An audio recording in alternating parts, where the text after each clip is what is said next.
To some people, the Tampa neighborhood of Sulphur Springs is a neglected area they simply drive past on I-275.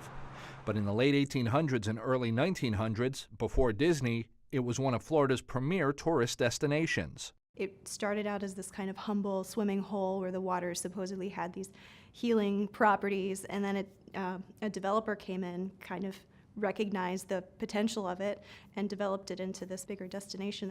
That history is now on display at the Sulphur Springs Museum and Heritage Center's new facility. Vivian Gornick and fellow USF anthropology student Preston Lafage curated an exhibit looking at the early, heady days of Sulphur Springs.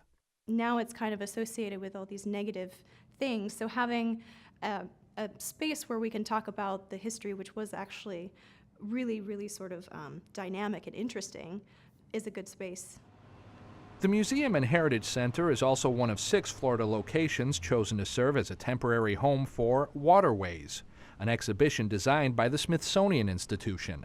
It's basically about water in all its aspects, environmental, cultural, historical, spiritual. By focusing on water, the museum aims to show how important the springs were to the area and how damaging them had a lasting effect. It was a place to swim and entertainment for families, and once it became polluted, then it was closed. It shows, I think, people in any community that that heritage, history, natural history, the environment is theirs and doesn't just belong to the rich, it belongs to everybody.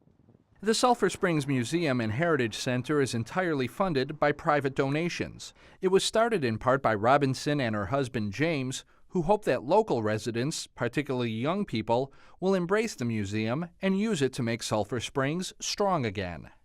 We want them to be proud of the community in which they live, and also to help take care of the heritage and to help it grow.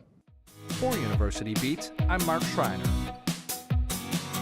For more information on this University Beat or to view previous segments, log on to WUSF.org and click on the University Beat link.